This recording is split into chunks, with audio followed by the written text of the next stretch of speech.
Times news channel देख रहे आप सभी दर्शकों का बहुत बहुत स्वागत है। मैं हूं रमनदीप कौर।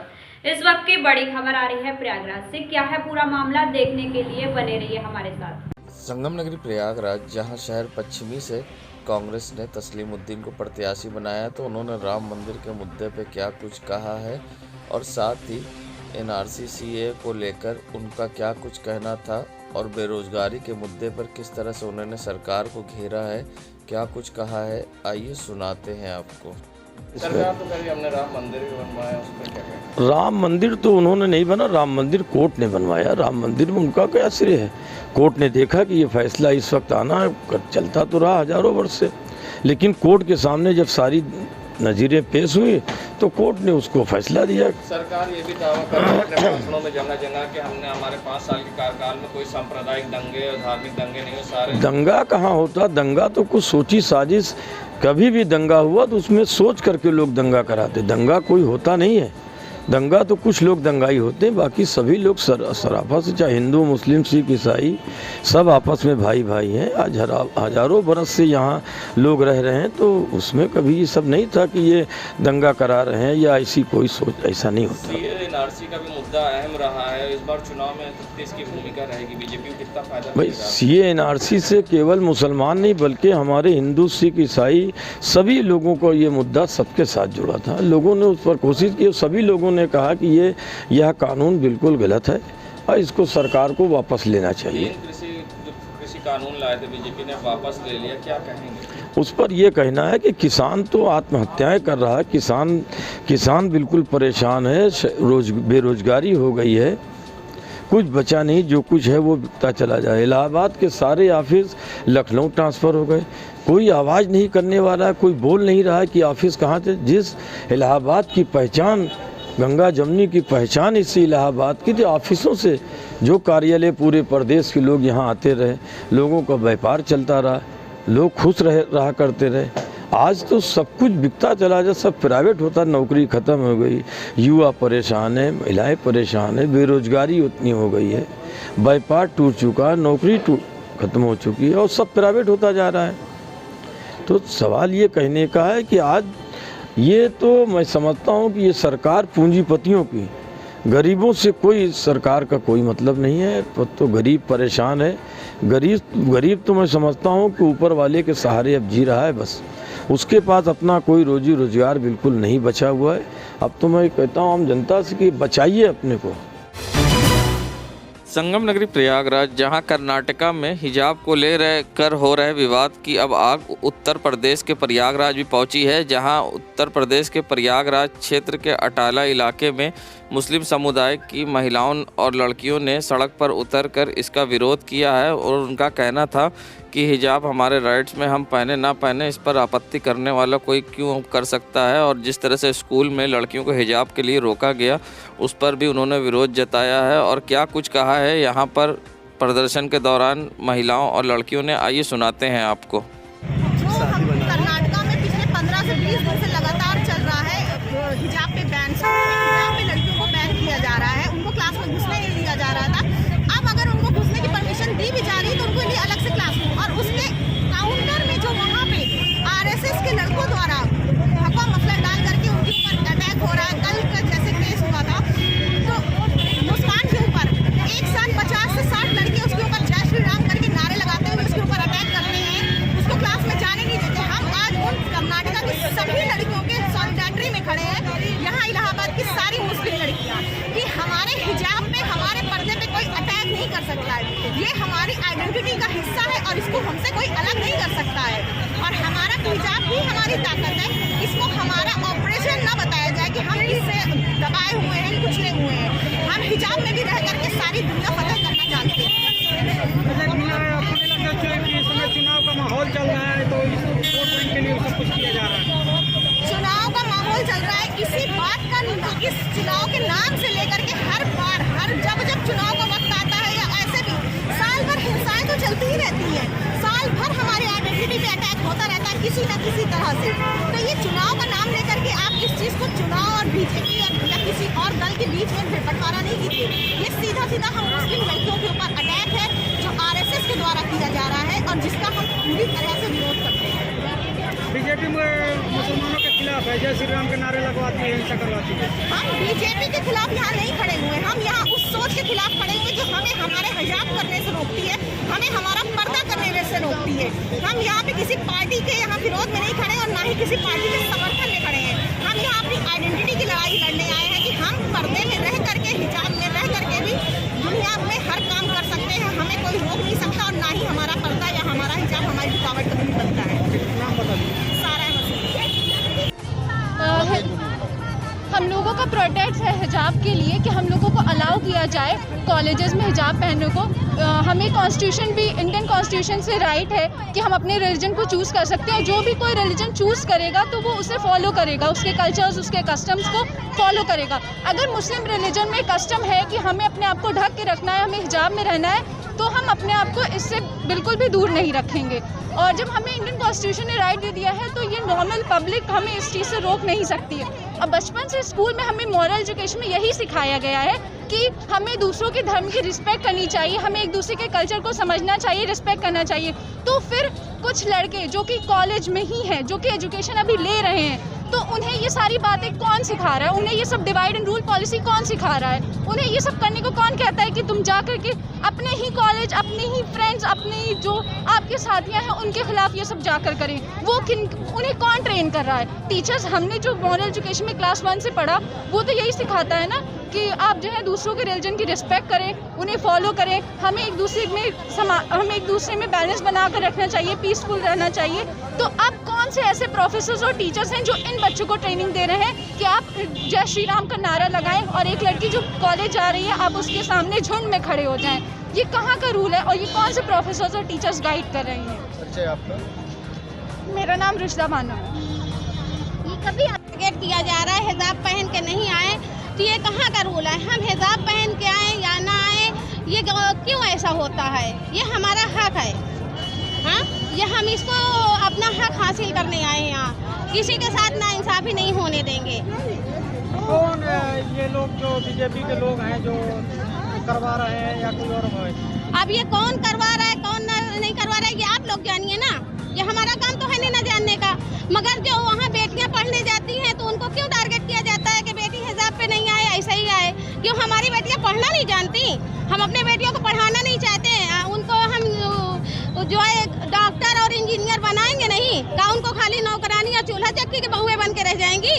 तो ये नाइंसाफी हम नहीं सहेंगे। नाम बता दीजिए। हमारा सगुफ्ता शकील अंसारी हैं कि ये जो हिजाब पर जो उंगली उठी है तो हिजाब कोई अभी तो कोई हम लोगों ने पहना नहीं है। हमारा तो ये जब से हम पैदा हुए, हमारी नानी दादी, मतलब ये जब से हमारी दुनिया कायम हुई है तब से हिजाब हमारी इज्जत है, आबरू है। हम अपनी इज्जत आबरू कैसे उतार दें? इज्जत आबरू कोई उतार, कभी अजान पे हमारी उंगली उठाई जाती है तो कभी 3 तलाक पर, तो कभी हिजाब पर। अब बस हो चुका है, अब हम बर्दाश्त बिल्कुल नहीं करेंगे। अब हम अपने हक के लिए लड़ेंगे और जहाँ तक होगा हम अपना घर भी देखेंगे, अपने शौहर को भी देखेंगे, बच्चे को भी देखेंगे और अपना हक भी लेकर रहेंगे। क्या लगता है कि कौन लोग हैं ये जो उंगली उठा रहे हैं? ये कोई भी हो, लेकिन ये है कि ये सही लोग नहीं है। जो भी हो ये लोग, ऐसा किसी को हम करने नहीं देंगे। हम ये करने देंगे ही नहीं। ये जब से सरकार आई है हिंदू मुस्लिम करती है। हम कहते हैं अगर हिंदू को ब्लड की जरूरत पड़ जाती है तो क्या ब्लड बैंक में वो जाता है? वो ये देखता है कि हिंदू का खून है कि मुसलमान का खून है, ये देख पाता है वो। फिर तो हिंदू का खून मुसलमान में चढ़ जाता है, मुसलमान का खून हिंदू में चढ़ जाता है। बताइए, तब तो ये नहीं देखा जाता हिंदू मुस्लिम। और हिंदू मुस्लिम आज तक एकता बनाकर चल रहे हैं। अगर एकता नहीं बनाते तो दुनिया अभी तक चलती नहीं। ये जय श्री राम के नारे लगा करके मुस्लिम जो कम्युनिटी है आपका उसको बदनाम करने की कोशिश की जा रही है। हाँ, हो भी सकता है, लेकिन ये नहीं करना चाहिए। हिंदू मुस्लिम हमें क्यों देखना है? हम हिंदू के बिना अधूरे हैं, हिंदू हमारे बिना अधूरा है। नाम बता दीजिए। शहाना परवीन नाम है मेरा। ये बताइए, जहां उत्तर प्रदेश में चुनाव हो रहा है, पार्टियां जाति की बात ना करें, ऐसा शायद ही कभी दिखा हो। बीते 5 सालों में योगी सरकार में ठाकुर बनाम ब्राह्मण की चर्चा काफ़ी ज़ोरों पर रही है। कई नेताओं ने ब्राह्मण की उपेक्षाओं के आरोप लगाए हैं। वहीं इस बात पर कितना दम है, जब हमने लोगों से जाना और लोगों से बात की, क्या कुछ कहना था यहाँ के ब्राह्मण समाज के लोगों का और ठाकुर समाज के लोगों का, आइए सुनाते हैं आपको। दूसरे मुद्दों के साथ साथ ब्राह्मण वर्सेस ठाकुर सबसे ज़्यादा हावी रहेगा, क्योंकि ब्राह्मणों की बहुत अनदेखी करी गई है इस सरकार में। जिस तरीके से ब्राह्मणों ने वोट किया था 2017 में के चुनाव में, खुल करके वोट दिया था भारतीय जनता पार्टी को, लेकिन भारतीय जनता पार्टी ने मुख्यमंत्री के रूप में जो योगी आदित्यनाथ को बैठाया था, उन्होंने खुल करके ब्राह्मणवाद और ठाकुरवाद किया है, जिसके कारण ब्राह्मण ज़्यादा से ज़्यादा ब्राह्मण कट चुके हैं। क्या इस विधानसभा चुनाव में ब्राह्मण बनाम ठाकुर का मुद्दा रहेगा या अन्य मुद्दे प्रभावी रहेंगे इस चुनाव में? नहीं, इस विधानसभा चुनाव में ब्राह्मण बनाम ठाकुर का मुद्दा निश्चित ही नहीं रहेगा। मैं साफ तौर से ये कहना चाहूँगा कि इस होने वाले विधानसभा चुनाव में जो नौजवान बेरोजगारों के लिए रोजगार के सृजन की मांग करेगा, वह जो गरीब निर्धन असहाय लोगों के आवास विकास की मांग करेगा, वह शिक्षा चिकित्सा के मांग करेगा, वही होगा, उसी की सरकार आएगी। परिचय बता दें। सत्येंद्र। इस 2022 के चुनाव में क्या ब्राह्मण बनाम ठाकुर का मुद्दा रहेगा या अन्य मुद्दे प्रभावी रहेंगे, इस पर आपका क्या कहना है? देखिए, मैं ब्रजेश कुमार सिंह, जहाँ तक ठाकुर बनाम ब्राह्मण की बात है, मैं समझता हूँ कि ये कोई मुद्दा नहीं है। ठाकुर बनाम ब्राह्मण का कोई मतलब नहीं। लोग सरकार ऐसी बने जो हर वर्ग के लोगों को समुचित व्यवस्था दे सके, सड़क, पानी, बिजली, मकान, अच्छी व्यवस्था रहे, लोग अच्छी शिक्षा ग्रहण करें, लोगों के बीच में अपराधियों के खिलाफ लगे कि हाँ, अपराध मुक्त हमारा प्रदेश होने जा रहा है। तो कोई भी ठाकुर बनाम, मैं समझता हूँ ब्राह्मण, ऐसा कहीं कोई मुद्दा नहीं। मुद्दा विकास का है और विकास होना भी चाहिए, विकास हो भी रहा है। तो हम लोग ये चाहते हैं कि हर वर्ग के लोगों को, जिसमें डॉक्टर, इंजीनियर, वकील, पत्रकार, हर बंधु, शिक्षक, युवा, हमारे बेरोजगार युवाओं के लिए हर तरीके से, हर महिलाओं के लिए ऐसा कोई वर्ग न रहे वंचित, शोषित, हर व्यक्ति के लिए एक ऐसा मुद्दा लेकर समाज में हमारी सरकार बने। जो भी सरकार बने वो सबके विकास की बात करे और चारों तरफ से एक अच्छी सरकार 5 साल की आए, पूर्ण बहुमत में आए, यही हमारा कहना है। परिचय बता दें। ब्रजेश कुमार सिंह। इस चुनाव में क्या ब्राह्मण बनाम ठाकुर मुद्दा रहेगा या और कोई जो मुद्दे हैं इस चुनाव में, कौन से मुद्दे रहेंगे? मुझे लगता है कि इस चुनाव में अपराध बनाम विकास का मुद्दा रहेगा, क्योंकि बीजेपी की गवर्नमेंट विकास कर रही है, अपराधियों का सफाया हो रहा है, तो मुद्दा तो मुझे लगता है यही है मेन। परिचय बता दें। विशंबर कुमार सिंह राजू, एडवोकेट। संगम नगरी प्रयागराज में सपा नेता द्वारा कार्यक्रम का आयोजन किया गया है, जिसमें मुख्य अतिथि के तौर पर रईस चंद शुक्ला, बब्बन दुबे का फूलों का ताज पहनाकर समाजवादी कार्यकर्ताओं ने स्वागत किया। तो वहीं जहां एक और रईस चंद शुक्ला का विरोध समाजवादी के खेमे में किया जा रहा है, जहां शहर दक्षिणी के पूर्व विधायक हाजी परवेज अहमद व सपा नेता सलामत उल्ला के समर्थकों द्वारा रईस चंद शुक्ला का पिछले कई दिनों से विरोध किया जा रहा है और साथ ही कहा जा रहा था कि वो बीजेपी के हैं और साथ ही वो आरएसएस का एजेंट बताया जा रहा था, जिस पे अब समाजवादी को सफाई देना पड़ा है। वहीं इसका स्वागत कार्यक्रम में सपा नेता महबूब उस्मानी ने मुसलमानों से अपील करते हुए क्या कुछ कहा है रईस चंद के समर्थन में, आइए सुनाते हैं आपको किस तरह से उनको सपा की सदस्यता दिलाएगी। क्या कुछ कहा महबूब उस्मानी सपा के वरिष्ठ नेता ने, आइए सुनाते हैं। माननीय अखिलेश यादव जी ने बहुत सोच समझ करके अपना प्रत्याशी घोषित किया है। रईस शुक्ला जी कोई नए नहीं है, ये लोकसभा के चुनाव के पहले समाजवादी पार्टी में शामिल हो गए थे। श्यामाचरण जी ने इनको समाजवादी पार्टी की सदस्यता ग्रहण कराई थी और ये लोकसभा का टिकट मांग रहे थे जमनापाल से। हमारी इनकी मुलाकात भी हुई थी और कुछ लोग खास तौर से शहर दक्षिणी के अंदर, मैं ये बात रखना बहुत जरूरी समझता हूं कि साहब वो भाजपा के आदमी हैं, आरएसएस के आदमी हैं, इस तरीके का लोगों को भ्रमित किया जा रहा है। बहुत से लोग हैं इस चुनाव में, आपने देखा है, आप लोग शहर के लोग हैं, पढ़े लिखे लोग हैं, टीवी भी देखते हैं, अखबार भी पढ़ते हैं, सोशल मीडिया भी देखते हैं, कितने लोग इधर से आए उधर से आए, लेकिन सिर्फ सारी खराबी रही शुक्ला जी में। सबसे बड़े आरएसएस के नेता रही शुक्ला जी हैं। तो ये चीजें खासतौर से मुसलमानों के बीच में, कहीं इसके नेता रही शुक्ला जी हैं, तो ये चीजें खासतौर से मुसलमानों के बीच में कही जा रही है। तो मैं अपने मुसलमान भाइयों से कहना चाहूंगा कि आप लोग इस तरीके की अफवाहों से सावधान रहें, क्योंकि आज उत्तर प्रदेश के अंदर अगर लड़ाई भारतीय जनता पार्टी से है और भारतीय जनता पार्टी की सरकार कोई गिरा सकता है तो वो समाजवादी है और दूसरा कोई भी नहीं। प्रयागराज जहां आम आदमी पार्टी के राष्ट्रीय कार्यकारिणी सदस्य व जिलाध्यक्ष व शहर दक्षिणी के प्रत्याशी डॉक्टर अल्ताफ अहमद कई क्षेत्र में शहर दक्षिणी के पहुंचे और उन्होंने जनता के बीच पहुंचकर लोगों से बात की और सरकार की नीतियों के बारे में, केजरीवाल के बारे में बताया और साथ ही उन्होंने वोट मांगते हुए कई वादे भी किए। देर रात तक डॉक्टर अल्ताफ अहमद ने लोगों से किया जनसंपर्क। संगम में प्रयागराज में शहर दक्षिणी के सड़कों पर उतरकर देर रात तक कांग्रेस के नेताओं ने अल्पना निषाद के समर्थन में वोट मांगा और साथ ही नारेबाजी करते हुए दिखाई दिए। साथ ही कांग्रेस की तरफ से कांग्रेस कार्यकर्ता देर रात तक सड़कों पर निकलकर लोगों को कांग्रेस पार्टी की नीतियां बताते दिखाई दी।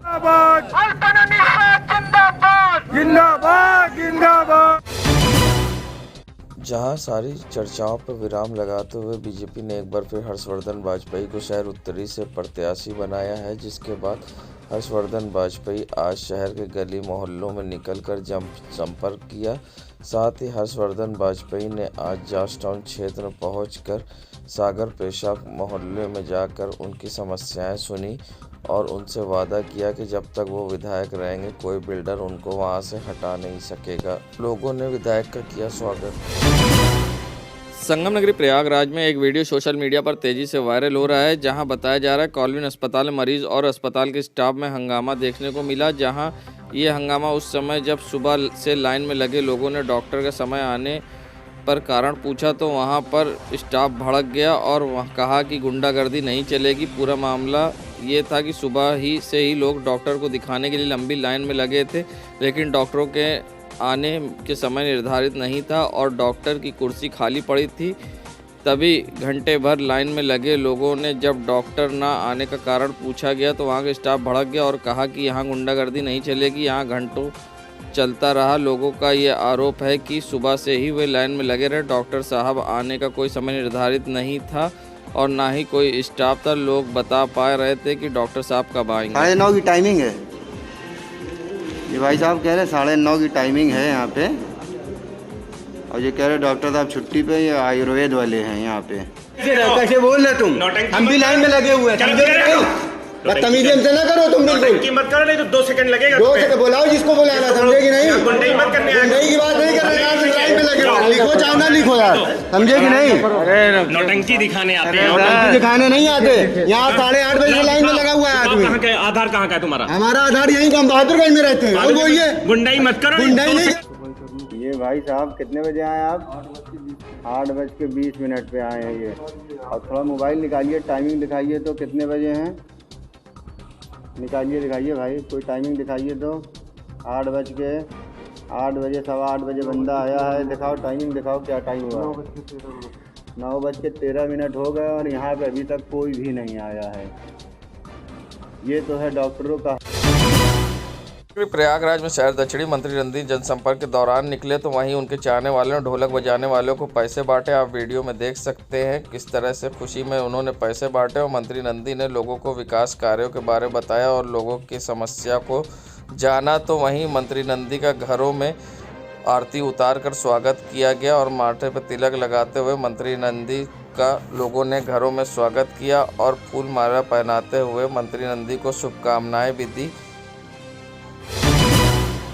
संगम नगरी प्रयागराज में सुराव विधानसभा में अपना दल से प्रत्याशी जमुना प्रसाद सरोज आज ग्रामीण क्षेत्रों के इलाकों में निकलकर लोगों से मिले और लोगों की यहाँ समस्या जानी।